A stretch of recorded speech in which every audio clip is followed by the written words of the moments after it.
नमस्कार विद्यार्थी मित्रांनो, लेट्स कॉन्कर मॅथ्स या यूट्यूब चॅनलवरती तुमचे मनापासून स्वागत। आज आपण इयत्ता 9वी विषय गणित भाग 1 द्वितीय सत्र परीक्षेची प्रश्नपत्रिका सोडवत आहोत। त्यातला तिसरा प्रश्न आपण आज घेणार आहोत। तिसरा प्रश्न खालील कृती पूर्ण करा। तुम्हाला 2 कृती दिलेल्या असतात, त्यातली एक कृती पूर्ण करायची असते। 3 गुणांसाठी हा प्रश्न असतो। पहिला आहे त्यातलं गणित, संचित वारंवारता सारणी पूर्ण करा। वर्ग वजन किलोग्रॅममध्ये तुम्हाला इथं दिलेले आहेत। वर्ग 20 ते 30, 30 ते 40 याप्रमाणे।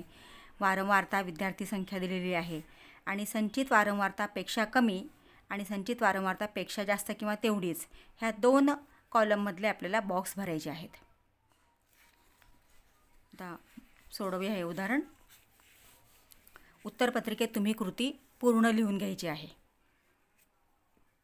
फक्त बॉक्स लिहायचे नाहीत। आता इथं 20 ते 30 मध्ये 5 विद्यार्थी आहेत, 30 ते 40 7 विद्यार्थी, 40 ते 50 15, 50 ते 60 10, 60 ते 70 5 आणि 70 ते 80 3। आता पहिल्यांदा आपण संचित वारंवारतापेक्षा कमी हा कॉलम घेणार आहोत।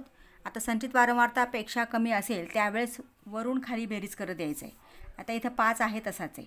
या 5 मध्ये पुढची वारंवारता मिळवायची। 5 + 7 12, 12 + 15 27 आपल्याला दिलेलं आहे। 27 + 10 37। अगदी सोपं आहे या प्रकारचे उदाहरण सोडवणं। 37 इथं जी बेरीज येते त्याच्यामध्ये पुढची वारंवारता मिळवायची। 37 + 5 42 आणि 42 + 3 45। याप्रमाणे पेक्षा कमीचा कॉलम सोडवायचा आहे। आता संचित वारंवारतापेक्षा जास्त किंवा तेवढीच याचं खालून वरती बेरीज करत जायची। पेक्षा जास्त असते तेव्हा, म्हणजे इथं बघा आता 3 आहे, हा 3 तसाच 3, त्याच्यामध्ये हे 5 मिळवले। 5 + 3 8, 8 + 10 18, 18 + 15। आता यांची बेरीज करायची। 8 आणि 5 13 चा 1 आणि 3 म्हणजे 18 आणि 15 33। आता 33 + 7 हे 33 + 7 40 आणि 40 + 5 45। म्हणजे ही जी आपण हीच बेरीज करतो, ही फक्त पेक्षा कमीला वरून खाली बेरीज करत यायचं आणि पेक्षा जास्तला खालून वरती बेरीज करत जायचं असतं। याप्रमाणे हे अर्ध्या मार्कासाठी तुम्हाला बॉक्स असतात। 3 गुणांसाठी एकूण 6 बॉक्स तुम्हाला भरायचे असतात। आता पुढचं उदाहरण घेऊया। श्री नाईक वय 58 वर्ष यांचे वार्षिक उत्पन्न 5 लाख रुपये आहे। त्यांना किती कर भरावा लागेल ते काढण्यासाठी पुढील कृती पूर्ण करा। आता इथं सारणी 1 नुसार 2,50,000 पर्यंत कर भरावा लागणार नाही। म्हणजे इथे त्याने दिलेलं आहे की 2,50,000 पर्यंत कर भरावा लागणार नाही।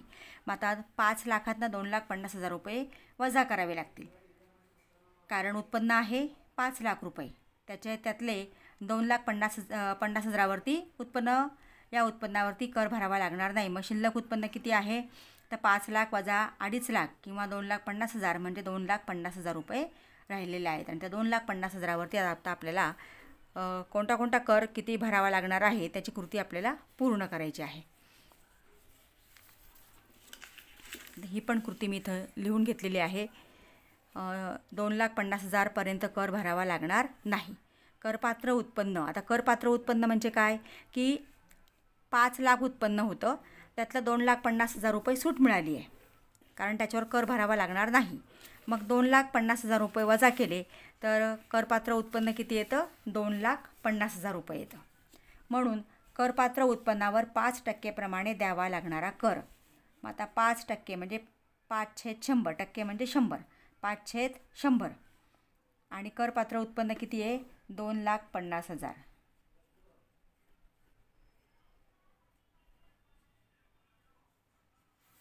2,50,000 करपात्र उत्पन्न आहे। आता हे आपल्याला सोडवायचं आहे।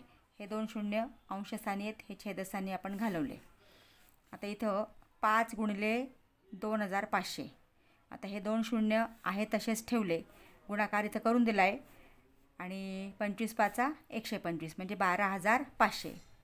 याला क्रमांक दिला आपण 1.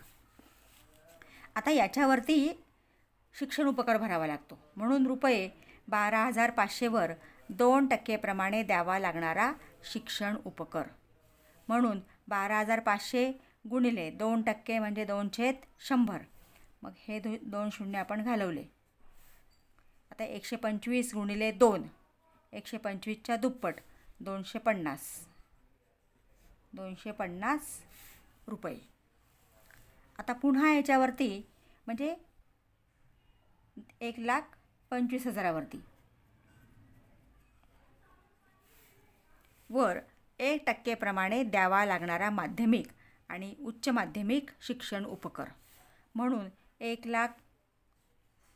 12,500 गुणिले 1/100 कारण 1% द्यावा लागतो. हे 2 शून्य आपण घालवले. 125 1 125 म्हणजे रुपये 125.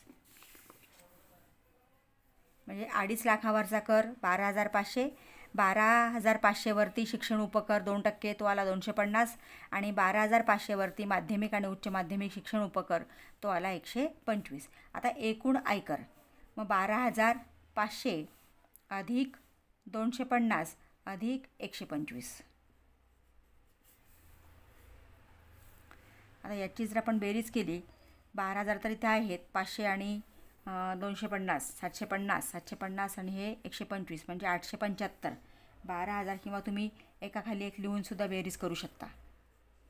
तोंडी तुम्हाला करता आली नाही तर 12,500 अधिक 250 अधिक 125.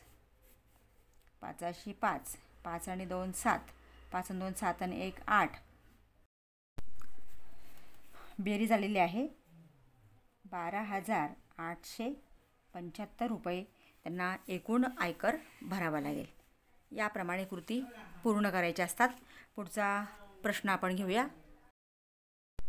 प्रश्न तिसऱ्यातला ब उपप्रश्न. खालील उपप्रश्न सोडवा कोणतेही 2. त्यातलं पहिलं गणित आहे. चलाचे सहगुणक समान करून पुढील समीकरणे सोडवा. x - 2y = -10 आणि दुसरं समीकरण आहे 3x - 5y = -12. आता हे एक सामायिक समीकरण आपल्याला सोडवायचे आहेत. आता त्या समीकरणांना प्रथम नंबर देऊन घ्या. x - 2y = -10 हे पहिलं समीकरण आणि 3x - 5y = -12 हे दुसरं समीकरण. आता इथं आपल्याला चलांचे सहगुणक समान करून सोडवायचं आहे. म्हणजे इथं xचा सहगुणक इथं 3 आहे, इथं 1 आहे. म्हणजे याला जर आपण 3ने गुणलं तर इथं 3 येणार आहे. म्हणजे समीकरण 1ला 3ने गुणायचं आहे. मग समीकरण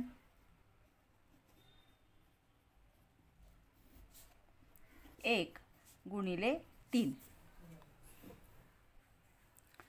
आता ह्या समीकरण 1ला आपल्याला 3ने गुणायचं आहे. म्हणजे सगळ्या पदांना 3ने गुणायचं. मग xला 3ने गुणलं 3x वजा 2ला 3ने गुणलं बेत्रिक 6y बरोबर -10ला 3ने गुणलं तर -30. हे समीकरण 3 तयार झालं. आता समीकरण 1 वरनं 3 तयार झाले. म्हणजे आपल्याला 1 सोडून द्यायचा. आता 2 आणि 3चा विचार करायचा आहे. म्हणजे इथे दोघांचे सहगुणक समान झाले. आता त्यांचे चिन्हांचा निरीक्षण करा. चिन्ह समान चिन्ह आहे. समान चिन्ह असतील तर त्यांची वजाबाकी करायची. म्हणजे 3xला आणि ह्या 3xला दोन्ही ठिकाणी समान चिन्ह आहेत, धनचिन्ह आहेत. म्हणजे समान चिन्ह आहेत तर त्यांची वजाबाकी करा. मग समीकरण 2 - 3 केलं तरी चालेल. समीकरण 2 -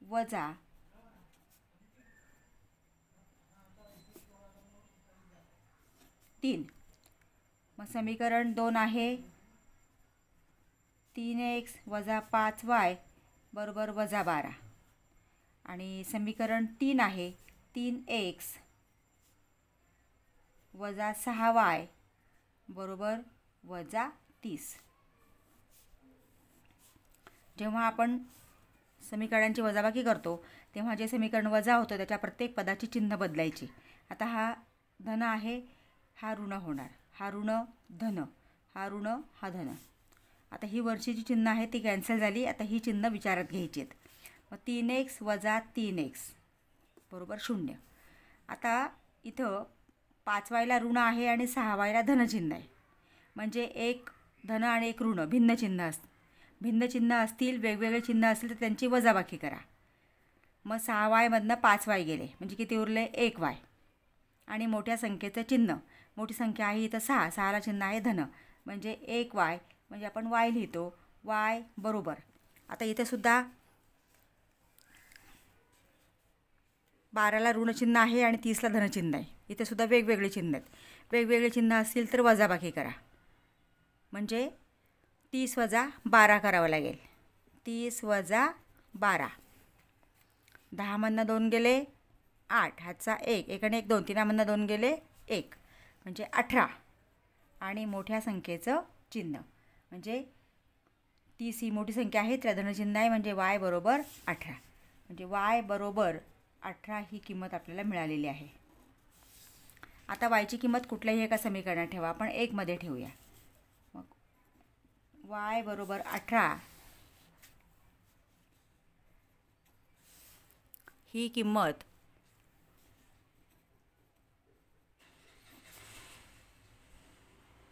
समीकरण 1 मध्ये ठेवू. म्हणून समीकरण 1 आहे x वजा 2y बरोबर वजा 10. आता x आहे तसाच वजा 2 गुणिले y ची किंमत आपण काढलेली आहे 18 बरोबर वजा 10.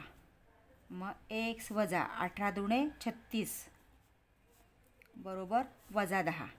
आता x ची किंमत काढायची. x आहे तसाच बरोबर वजा 10 आहे तसाच आणि हा 36 इकडं आणा उजव्या बाजूला. तो उजव्या बाजूला येताना धन होणार आहे अधिक 36, कारण त्याची बाजू बदलताना चिन्ह बदलतात. ऋण असेल तर धन होतो, धन असेल तर ऋण होतो. इथं हा ऋण आहे म्हणजे हा धन झाला. इथं पुन्हा भिन्न चिन्ह झाले बघा. वजा 10 अधिक 36 चिन्ह वेगवेगळे आहेत. मग यांची वजाबाकी करायची. 36मधनं 10 वजा करा. 36 वजा 10 26. आणि मोठ्या संख्येचं चिन्ह, मोठी संख्या आहे 36, याला आहे धनचिन्ह म्हणजे हे धन येणार.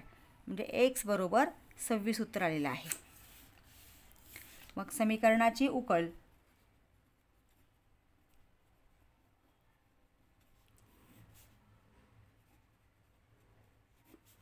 x y बरोबर पहिल्यांदा x ची किंमत लिहा 26 आणि y ची किंमत 18. याप्रमाणे हे उदाहरण सोडवायचं आहे. मला अशा प्रकारचं एक उदाहरण परीक्षेला येणारच आहे.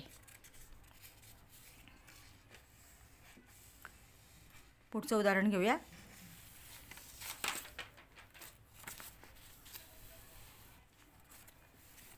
श्री शेखर उत्पन्नाच्या 60% खर्च करतात. त्यानंतर उरलेल्या उत्पन्नातून रुपये 300 अनाथाश्रमाला देणगी देतात. तेव्हा त्यांच्याकडे रुपये 3200 उरतात. तर त्यांचे उत्पन्न काढा. आता हे उदाहरण सोडवूया. दुसरं उदाहरण.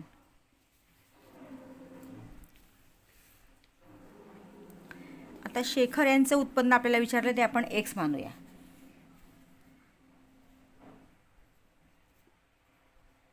शेखर यांचे उत्पन्न x रुपये मानू.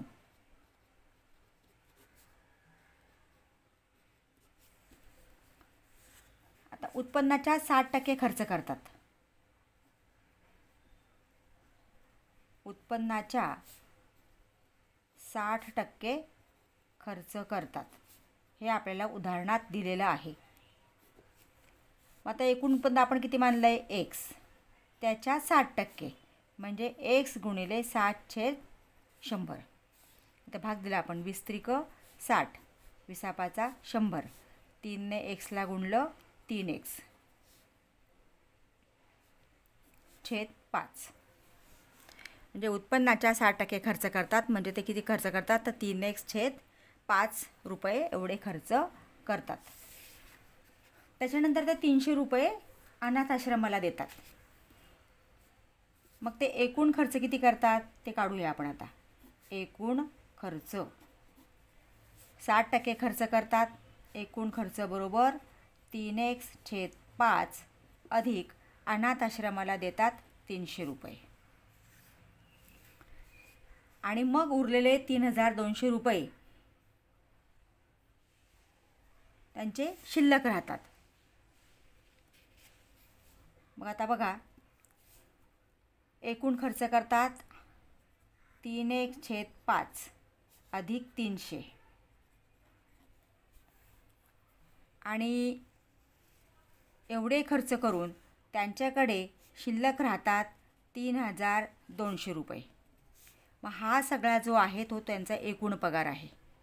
जेवढा पगार येतो त्याच्या 60% ते खर्च करतात, म्हणजे 3x/5 खर्च करतात. नंतर त्यातनं 300 रुपये ते अनाथ आश्रमाला देणगी देतात आणि हा सगळा खर्च करून त्यांच्याकडे 3200 रुपये शिल्लक राहतात. म्हणजे हा सगळा त्यांचा एकूण पगार आहे आणि हा पगार आपण मानलेला आहे x. आता हे समीकरण आपल्याला सोडवायचं आहे. 3x/5 अधिक 300 आणि 3200 एकूण झाले 3500 बरोबर x. आता हा 3500 आपण आहे तसाच डाव्या बाजूला ठेवूया. 3500 बरोबर x. हा 3x/5 हा उजव्या बाजूला आणा. 3x/5 3500 बरोबर x/1 वजा 3x/5. कारण इथं छेद 1 आहे आणि यांची आपल्याला वजाबाकी करायची आहे, म्हणजे हे भिन्न छेद अपूर्णांक झाले. यांचे छेद भिन्न आहेत, वेगवेगळे आहेत. आता यांचे आपल्याला छेद समान करावे लागतील. मग तिरकस गुणाकार करा किंवा ते तुम्ही इथं 5 आहे ते जर 5ने गुणलं तर छेद समान होणार आहेत. मग 3500 बरोबर आपण आता 1 गुणिले 5 म्हणजे 5 होईल. छेदाला गुणलं म्हणून अंशाला पण गुणायचं. x गुणिले 5 वजा 3x/5. 3500 बरोबर 5 गुणिले x 5x/5 वजा 3x/5. 3500 बरोबर छेद समान झाला. एकदाच आपण छेद लिहायचा आहे. 5x वजा 3x. 3500 5x वजा 3x 2x/5. आता आपल्याला एक्सची किंमत काढायची. हा x आहे तसाच उजव्या बाजूला ठेवा बरोबर. डाव्या बाजूची संख्या तशीच ठेवा 3500. आता हा 5 भागिले तो इकडे त्यांना गुणिले होणार आहे आणि हा 2xला गुणिले आहे तो भागिले होणार आहे. मग आता इथं 3500ला 2ने भाग द्या.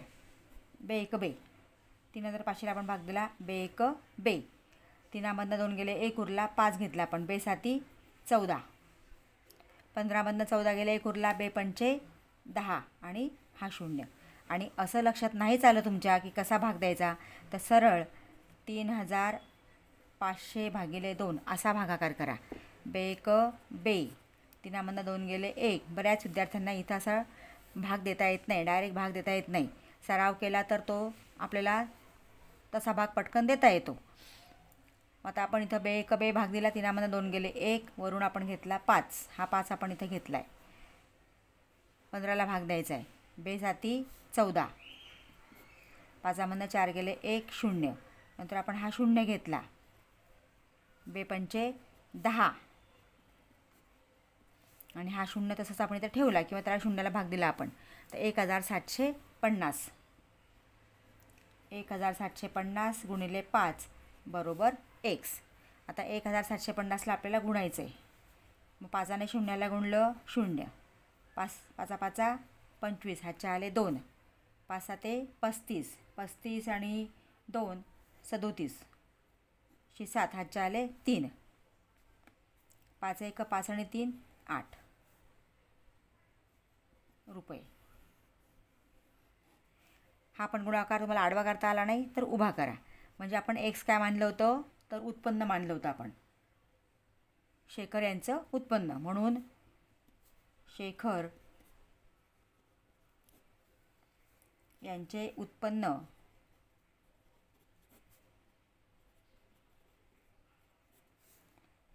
रुपये 8,750 आहे.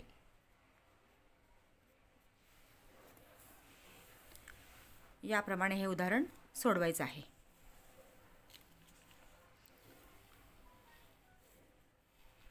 पुढचं गणित घेऊया. तिसरं गणित. एका हॉकी खेळाडूने 9 सामन्यात केलेले गोल खालीलप्रमाणे आहेत. 5, 4, 0, 2, 2, 4, 4, 3, 3. यावरून मध्यक बहुलक काढा. म्हणजे तीनही काढायचे आपले, तर मध्यक आणि बहुलक. आता ह्या संख्या प्रथम लिहून घ्यायच्या आहेत. बघा, आता आपण हे उदाहरण सोडवूया. ह्या संख्या इथे लिहून घेतल्या आहेत. त्याचं आता पहिला आपण काढूया मध्य. बार x बरोबर. आता त्याचं सूत्र आहे सर्व प्राप्तांकांची बेरीज.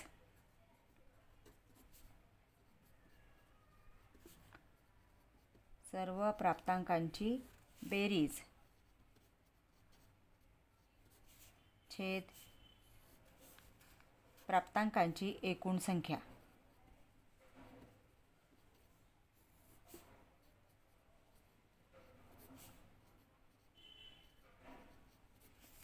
आता सर्व प्राप्तांकांची बेरीज म्हणजे ह्या दिलेल्या संख्या आहेत त्यांची बेरीज करायची आहे.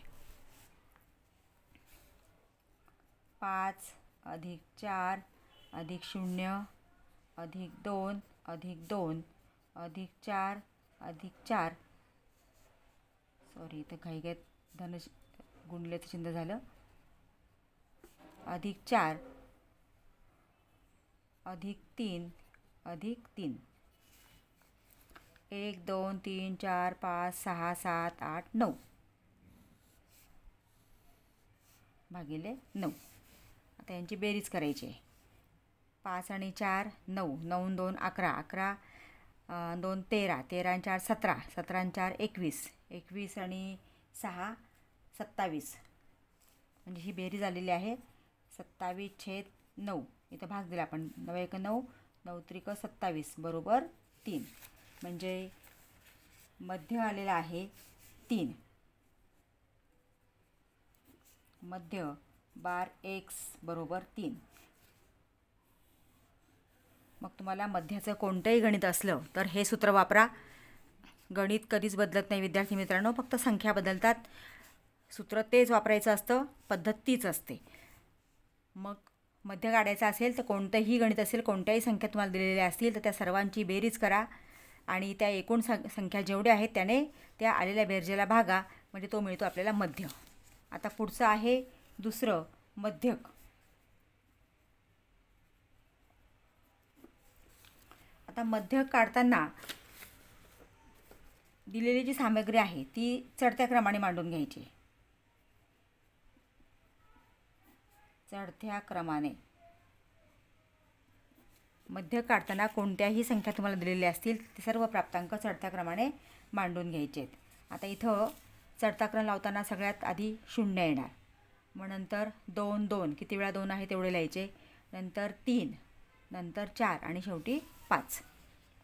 आता 0 2 वेळा 2 आहे म्हणून 2 2. 3 पण 2 वेळा आहे 3 3. 3 वेळा 4 आहे म्हणून 4 4 4 आणि 5. याप्रमाणे चढत्या क्रमाने लिहिले. तर मध्यक चढत्या क्रमाने लिहिल्यानंतर मधली जी संख्या असते ती मध्यक असते. आता इथे 9 संख्या आहेत. 1 2 3 4 5 6 7 8 9.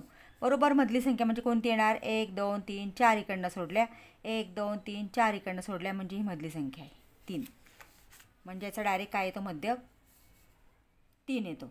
किंवा तुम्हाला सूत्र वापरायचं असेल तर इथं n किती आहेत? 9. एकूण संख्या किती आहेत? 9 आहेत. मग मध्यक काढण्यासाठी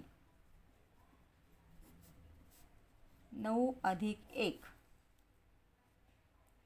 भागिले 2 बरोबर 10/2. बरोबर 5वी संख्या जी आहे ती मध्यक असते. असं काढलं तरी चालेल. म्हणजे 1 2 3 4 5 मग अशी आपण काढलेली तीच होती बघा. म्हणजे 5वी संख्या ही मध्यक आहे. किंवा तुम्ही डायरेक्ट असे 2 गट विषम संख्या असतील ना तर ते सोपं असतं. 3 3 बरोबर म्हणजे जेवढी संख्या डाव्या बाजूला आहे तेवढ्या उजव्या बाजूला सोडल्या की मधली संख्या आपल्याला मिळते. म्हणजे मध्यक आहे बरोबर 3. आता बहुलक.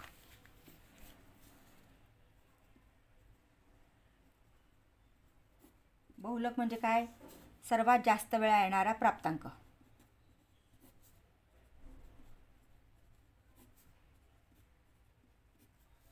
जास्त वेळा आलेला प्राप्तांक. आता इथं बघा, इथं आपण लिहिलेच क्रमाने सगळ्यात जास्त वेळा कोणती संख्या आहे? 0 1 वेळा, 2 2 वेळा, 3 3 वेळा, 4 3 वेळा आहे. म्हणजे सर्वात जास्त वेळा 4 आहे. बहुलक म्हणजे सर्वात जास्त वेळा जी संख्या आलेली असते त्याला आपण सांख्यिकीमध्ये प्राप्तांक म्हणतात. म्हणजे सर्वात जास्त वेळा आलेला प्राप्तांक म्हणजे बहुलक. मग इथं बहुलक किती येणार आहे आता? 4. कारण 4 3 वेळा आलेला आहे. अशा पद्धतीने तुम्हाला कोणतंही उदाहरण आलं तर ही पद्धत लक्षात ठेवा आणि उदाहरण सोडवा. पुढचं गणित घेऊया. चौथं गणित. प्रियांका व दीपिका यांच्या वयाची बेरीज 34 वर्ष आहे. प्रियांका दीपिकापेक्षा 6 वर्षांनी मोठी आहे तर त्यांची वये काढा. दोघांच्या वयांची बेरीज 34 वर्ष आणि प्रियांका ही दीपिकापेक्षा 6 वर्षांनी मोठी आहे. आता हे उदाहरण सोडवूया. आपण प्रियांकाचं आणि दीपिकाचं वय आपल्याला मानावं लागेल. आता प्रियांकाचं वय आपण X वर्ष मानू आणि दीपिकाचं वय Y वर्ष मानू.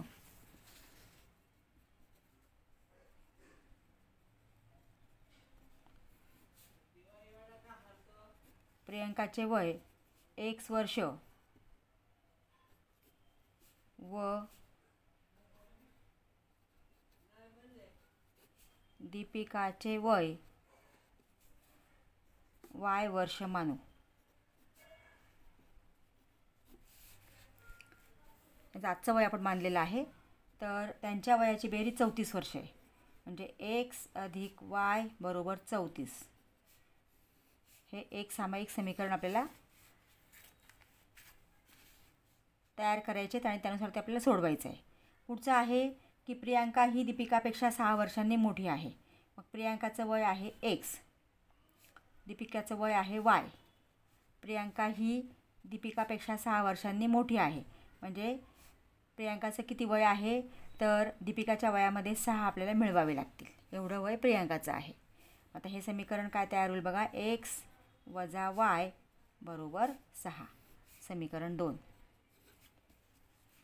आता 1 आणि 2चं आपण निरीक्षण केलं तर Yचे सहगुणक समान आहेत, Xचे पण समान आहेत. पण जर भिन्न चिन्ह असतील तर आपण बेरीज करतो आणि बेरीज करणं सोपं असतं. मग आता भिन्न चिन्ह आहे तिथं, सहगुणक समान आहेत म्हणजे आपल्याला समीकरण 1 आणि 2ची बेरीज करावी लागेल. समीकरण 1 अधिक समीकरण 2. समीकरण 1 आहे X अधिक Y बरोबर 34 आणि 2 आहे X वजा Y बरोबर 6. वजाबाकी बेरीज करतोय आपण. आता X अधिक X झाले 2X अधिक Y वजा Y 0 बरोबर 34 अधिक 6 40. मग 2X बरोबर 40 आला. आता मग X बरोबर 40 हा 2 इकडे त्यांना भागिले होणार आहे कारण तो गुणिले आहे. बे एक बे, बे दुणे 4 0 म्हणजे X बरोबर 20. आता Xची किंमत आपल्याला समीकरण 1 मध्ये ठेवावी लागेल किंवा 2 मध्ये ठेवली तरी चालेल. आपण 1 मध्ये ठेवूया. X बरोबर 20 ही किंमत समीकरण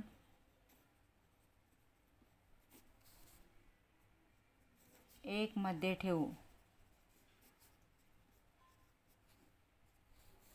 समीकरण 1 आहे x अधिक y बरोबर 34.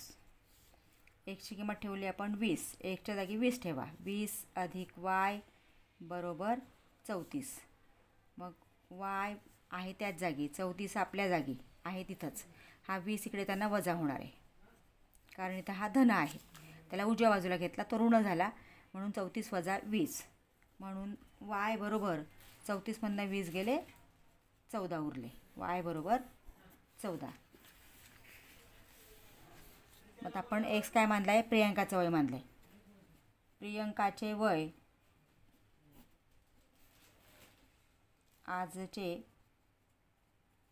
आजचे वय 20 वर्ष आणि दीपिकाचे आजचे वय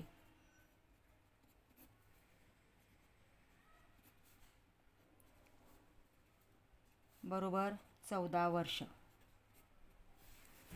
याप्रमाणे हे वयाचं उदाहरण सोडवायचं आहे. विद्यार्थी मित्रांनो, तुम्ही अजूनही चॅनलला सबस्क्राईब केलं नसेल तर प्लीज चॅनलला सबस्क्राईब करा, बेल आयकॉन प्रेस करा, म्हणजे पुढच्या प्रश्नांचे आणि अजून पुढच्या प्रश्नपत्रिकांचे व्हिडिओ मी लवकरच अपलोड करणार आहे. त्यासाठी तुम्हाला नोटिफिकेशन मिळण्यासाठी बेल आयकॉन प्रेस करा. व्हिडिओ आवडला असेल तर लाईक करा आणि आपल्या मित्रांना शेअर करा, जेणेकरून त्यांनाही प्रश्नपत्रिका सोडवता येतील आणि चांगले गुण मिळतील. थँक्यू.